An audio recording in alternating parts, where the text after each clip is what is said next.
Well, welcome back, friends, to another edition of 15 Minutes of Consciousness, where we explore age old wisdom and insights and how we can apply it to elevate our consciousness so we can benefit in our modern lives, living in this 3D matrix we call physical reality.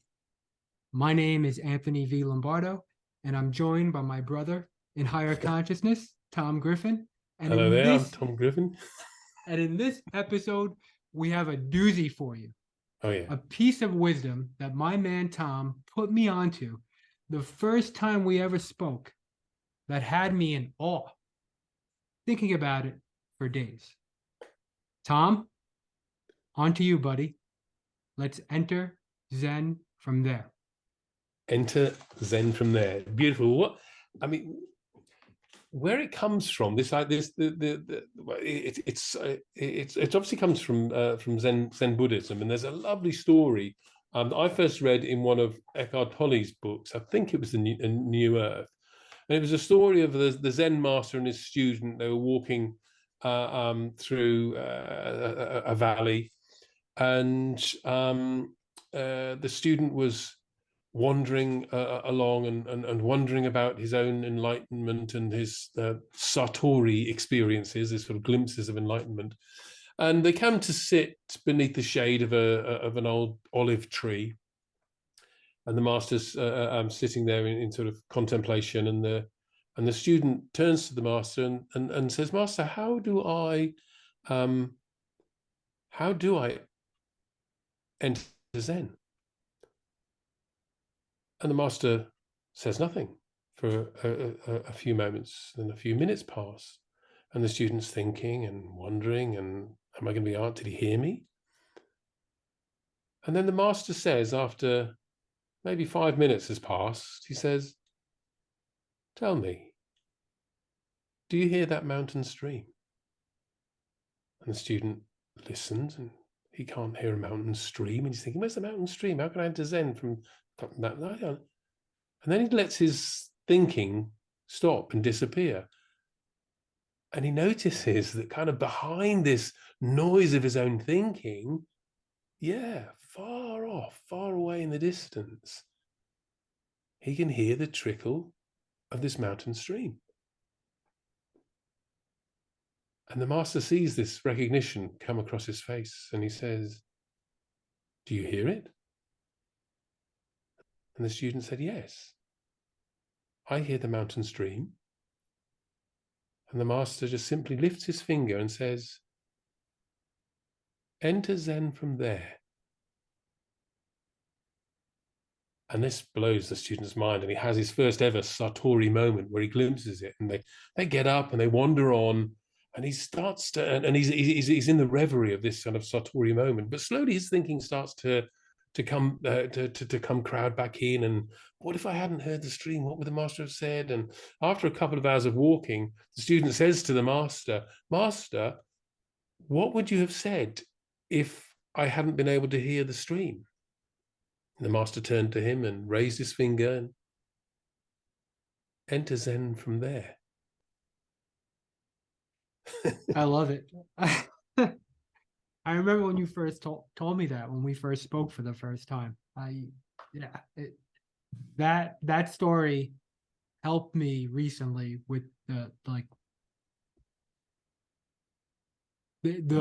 eye issue I had. It really helped me, and I think it's a really great lesson for people if they're struggling, going through a health issue. Um, Yeah, every opportunity is to enter Zen from there. that's it. Anything and everything is a gateway, the gateless gate, as they call it, as a gateway through to Zen.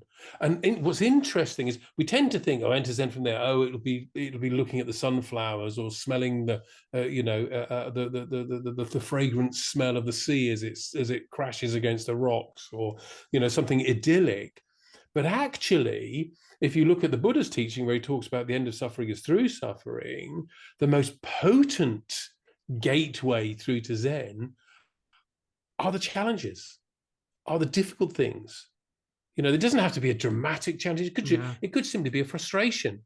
what is it I want to do next? You and I were talking before we started recording. We were talking about, both of our frustrations with how can I make the most effective contribution to this evolution of consciousness. We've both got Mm. so many ideas and so many different ways of expressing this.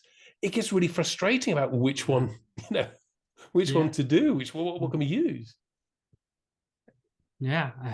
I think of all the things I complain about in my life, right? Like think of all the Yeah, things you complain about or like tweaks you a little bit, gets under your skin.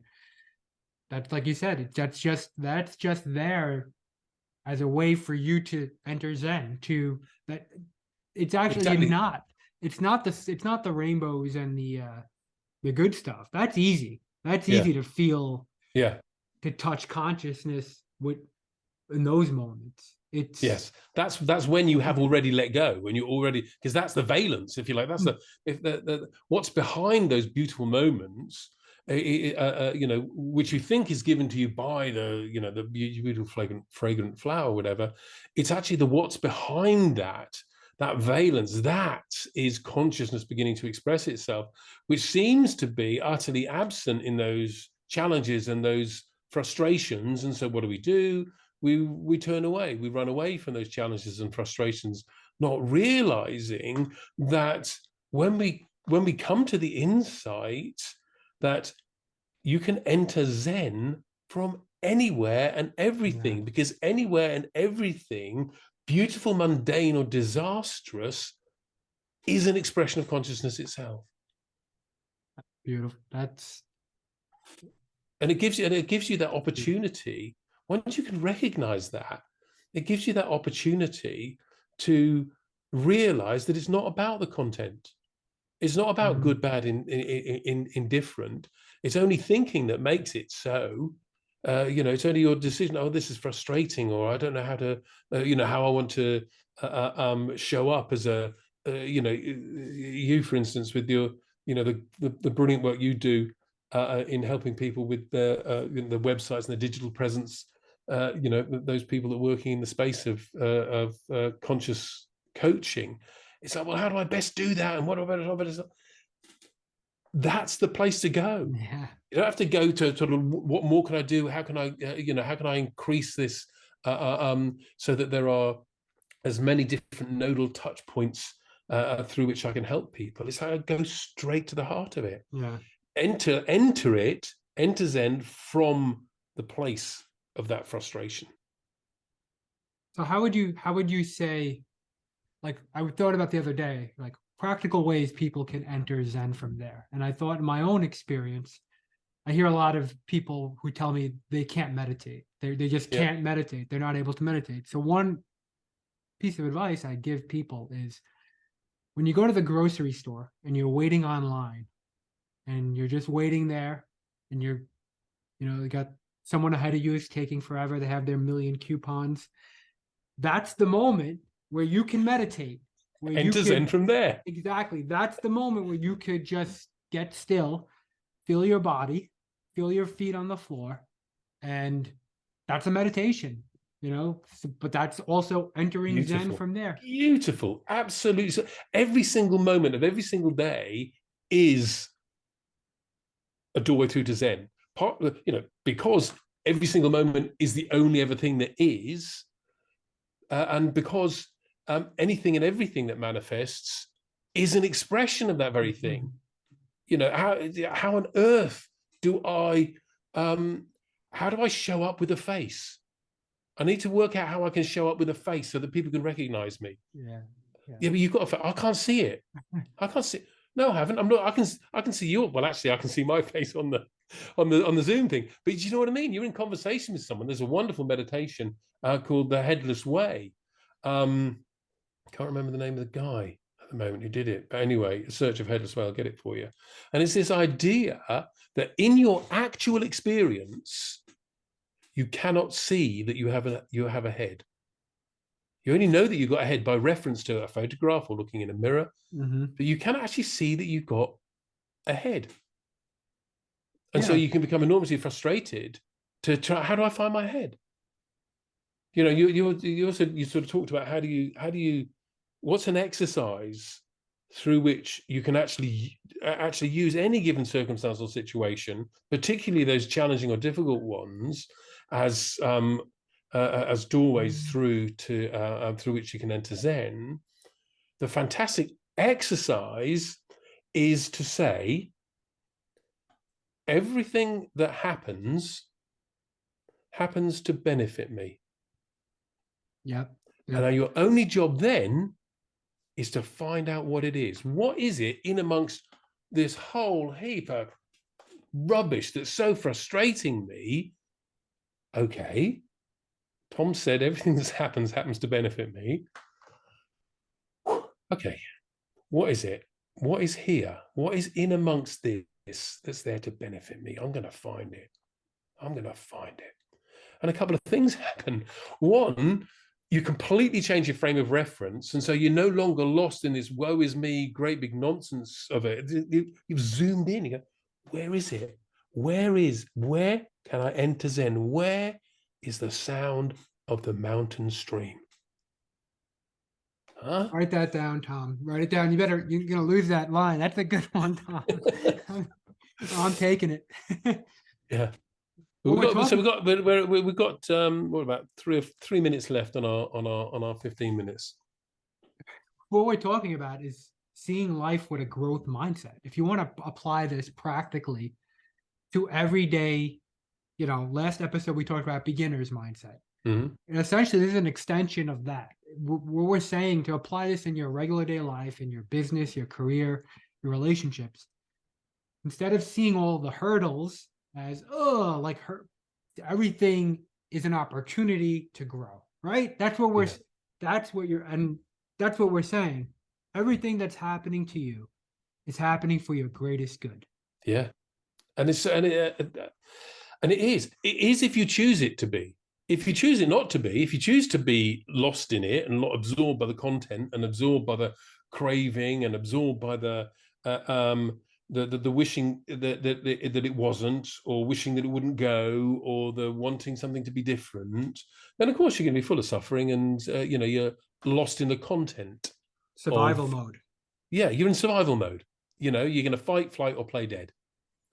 However, you recognize that anything and everything, by definition, is a manifestation of your experiencing of your life.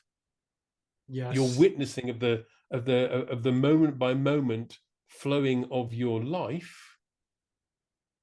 Well, then it inevitably becomes this contemplative doorway. And like I say, even when I think that's a lovely one, even when you're stuck in the shopping mall, or the behind somebody, and it's like they take fantastic. I mean, I do that all the time. Initially there's that little surge of frustration. Oh, I've got to, and then it's like, perfect. Absolutely, take it a deep breath right down to the bottom. Yeah. Discover that space that exists between the in breath and the out breath, and just dwell there. Ah, beautiful. Huh? I could talk to you about this we could go on all day about this. Well, no, we can't, because we said it's 15 minutes of consciousness. So we've got to kind of wrap up now. Well, my major takeaway that I think everyone should think about is what you said. Headless. Imagine yourself. You don't have a head. You don't have a face. You really don't. I could see myself talking in the Zoom right now. Yeah. But as I experience the world, I'm experiencing it this way. Yeah. And it's Douglas Harding was the guy. And it's an incredibly powerful practice. It is. Yeah, anyway, so I'm gonna be listening out for some mountain streams right now. Yes. That's it. In your shopping mall, can I hear the mountain stream in the middle of a shopping mall? The answer is yes, you can. Yes. Enter Zen from there. Beautiful. All right, buddy. Good chat. Buddy. Take it easy. Cheers. You too.